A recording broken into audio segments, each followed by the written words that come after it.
alamin. Oke, sebelum kita masuk pada inti pertemuan kita pada hari ini, izinkan kakak memperkenalkan diri terlebih dahulu. Ibarat kata pepatah, tak kenal maka tak sayang maka tak cinta maka tak bisa berbagi cerita. Nah, sebelum kita berbagi cerita, izinkan kakak memperkenalkan diri terlebih dahulu. Perkenalkan, nama kakak Anissa Firdayanti. Nah, tetapi di bimbel akhir kakak dipanggil dengan inisial KAI. 2 huruf saja ya, A dan I. Nah, jadi adik-adik bisa panggil kakak KAI. Oke?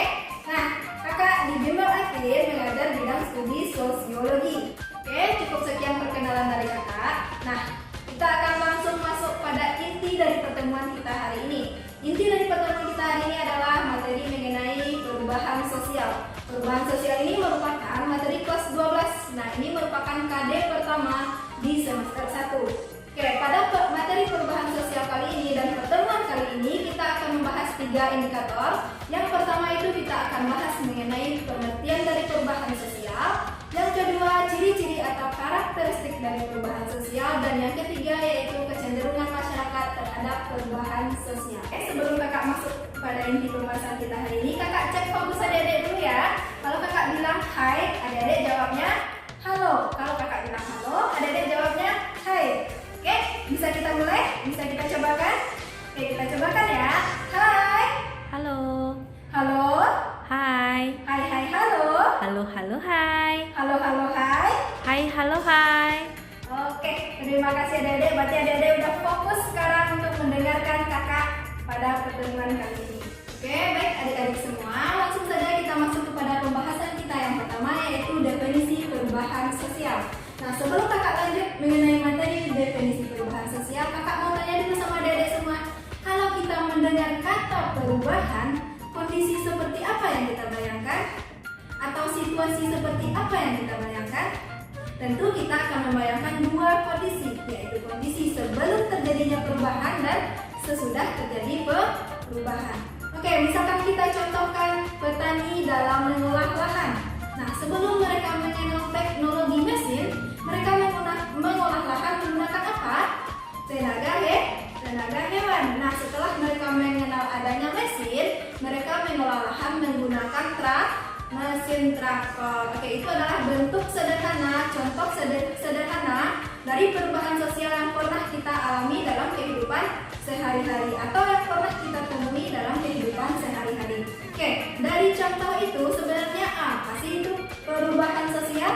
Oke, perubahan sosial itu adalah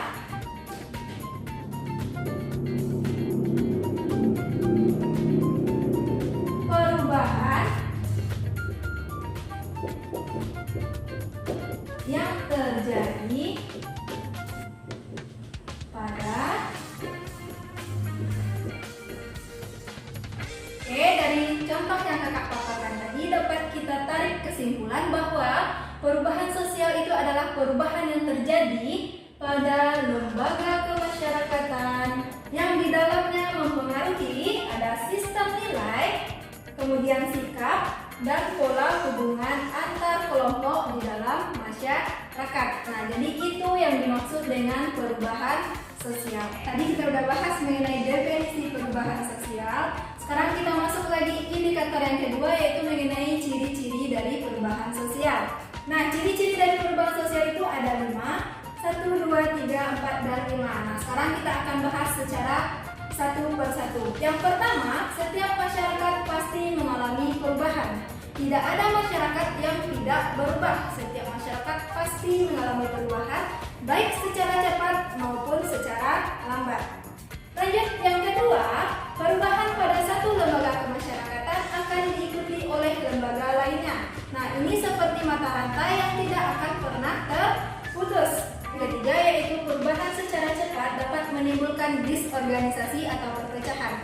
Nah, kenapa revolusi atau perubahan secara cepat ini dapat menimbulkan disorganisasi atau perpecahan? Karena masyarakat memerlukan waktu untuk menerima dan menyesuaikan diri terhadap perubahan. Dalam masyarakat pasti ada 2 kelompok ketika terjadi perubahan. Ada yang bisa langsung menerima dan ada yang membutuhkan waktu untuk menyesuaikan diri dan menerima. Nah, pada masyarakat yang membutuhkan waktu untuk menyesuaikan diri dan menerima inilah ditimbulkan atau muncul disorganisasi. Disorganisasi ini hanya bersifat sementara sampai masyarakatnya bisa menerima perubahan tersebut. Oke, yang keempat, perubahan tidak dapat dibatasi. Maksudnya di sini yaitu perubahan tidak dapat kita batasi pada bidang kebendaan saja atau bidang spiritual saja, karena keduanya memiliki hubungan timbal balik yang sangat erat. Lanjut yang kelima, ciri-ciri yang terakhir yaitu cara individu dalam menyikapi setiap perubahan yang terjadi. Bagaimana individu itu hendaknya menjadi pelopor atau penggerak dari setiap perubahan, bukan menjadi korban dari perubahan sosial itu. Oke, tadi kita udah bahas mengenai definisi dan karakteristik dari perubahan sosial. Sekarang kita masuk kepada materi yang terakhir yaitu mengenai kecenderungan dari perubahan sosial. Yang pertama, kita akan membahas kecenderungan masyarakat mempertahankan kebudayaannya. Di sini kita akan membahas 4 kecenderungan masyarakat mempertahankan kebudayaannya. Yang pertama yaitu sikap tertutup masyarakat. Jika sebuah kelompok masyarakat tertutup terhadap hal-hal baru, maka perubahan akan sulit terjadi. Mereka terlalu nyaman dengan kondisi yang ada sehingga hal-hal baru atau pengaruh-pengaruh baru yang masuk itu dianggap mengganggu struktur atau tatanan yang telah ada. Kemudian kita lanjut yang kedua, unsur vital dan diterima masyarakat. Unsur vital ini maksudnya adalah unsur yang penting di dalam masyarakat dan telah diterima masyarakat secara luas. Kita contohkan seperti sistem kekerabatan. Kita ambil contohnya sistem kekerabatan masyarakat Minangkabau, di mana sistem kekerabatan Minangkabau ini adalah sistem kekerabatan matrilineal. Matrilineal ini telah ada sejak zaman dahulu hingga sekarang. Itu sulit sekali terjadi perubahan karena sudah diterima oleh masyarakat Minangkabau pada umumnya. Oke, kita lanjut yang ketiga, unsur yang telah terinternalisasi. Maksudnya di sini adalah unsur yang telah mendarah daging di dalam masyarakat, yang sulit untuk diubah. Apa kita contohkan? Oke, kita contohkan seperti makanan pokok masyarakat Indonesia adalah nasi. Itu akan sulit sekali dirubah, walaupun pilihan makanan pada saat sekarang ini telah banyak. Tetapi yang menjadi makanan pokok masyarakat Indonesia tetap nasi, karena ini telah terinternalisasi di dalam diri masyarakat atau sudah terjadi sosialisasi sejak lama sehingga telah mendarah daging di dalam masyarakat. Oke, kita lanjut yang terakhir, ini berkaitan dengan agama atau religi. Nah, agama masyarakat, mayoritas masyarakat Indonesia adalah agama Islam.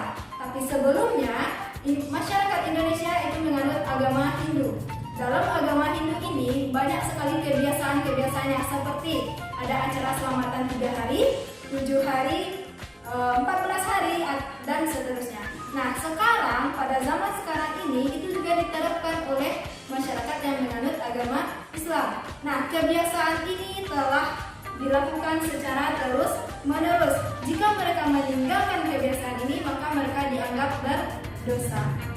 Oke, jadi itu dia kecenderungan masyarakat mempertahankan kebudayaan.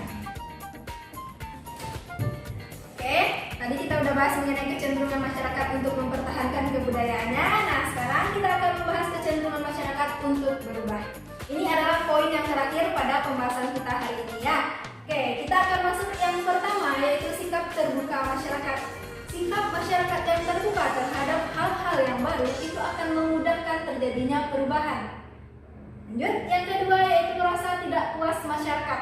Rasa tidak puas masyarakat ini terhadap kondisi yang ada itu akan menimbulkan keinginan masyarakat untuk memperbaiki kondisi tersebut. Kita lanjut yang ketiga yaitu kemajuan ilmu pengetahuan dan teknologi atau kita singkat dengan IPTEK. Kemajuan dari ilmu pengetahuan dan teknologi akan mempengaruhi banyak hal dalam kehidupan masyarakat, mulai dari pola pikir, kemudian teknologi ini juga akan mempermudah kehidupan masyarakat. Apa contohnya teknologi bisa mempermudah kehidupan masyarakat? Kita contohkan Android. Nah, setiap orang sekarang itu sudah punya Android, dari yang dewasa, yang tua, sampai kepada anak kecil itu sudah bisa menggunakan Android. Apa kemudahan yang kita peroleh dari Android? Nah, apa kemudahannya? Kita bisa berkomunikasi, berinteraksi dengan orang yang jauh dari kita, bahkan berbeda negara. Dari Android itu kita juga bisa mengakses informasi apapun dan dari manapun. Nah, itulah kemajuan iptek, ilmu pengetahuan dan teknologi ini bisa membawa perubahan untuk kehidupan. Lanjut, yang terakhir yaitu bertambahnya kebutuhan masyarakat. Pada dasarnya, kebutuhan masyarakat itu hanya mencakup sandang, pangan, dan papan. Tapi sekarang kebutuhan masyarakat itu sudah sangat kompleks sekali. Sudah banyak sekali, mulai dari bidang pendidikan, ekonomi, politik, hiburan, agama, dan lain sebagainya. Dan untuk memenuhi kebutuhan yang beragam itu, maka dibutuhkanlah perubahan di dalam masyarakat. Oke, jadi sekian pertemuan kita hari ini. Nah, hari ini kita sudah bahas 3 indikator dari perubahan sosial. Yang pertama kita tadi sudah bahas mengenai pengertian atau definisi dari perubahan sosial. Kita sudah bahas mengenai ciri-ciri atau karakteristik dari perubahan sosial. Dan yang terakhir kita sudah bahas mengenai kecenderungan masyarakat terhadap perubahan sosial. Maka harap apa yang kakak sampaikan pada pertemuan kali ini bisa bermanfaat untuk adik-adik semua, bisa dipahami dan bisa berguna bagi adik-adik semua. Oke, sebelum kakak tutup pertemuan kali ini, kakak ada satu pesan buat adik-adik semua. Lakukanlah perubahan sekecil apapun itu dimulai dari diri sendiri.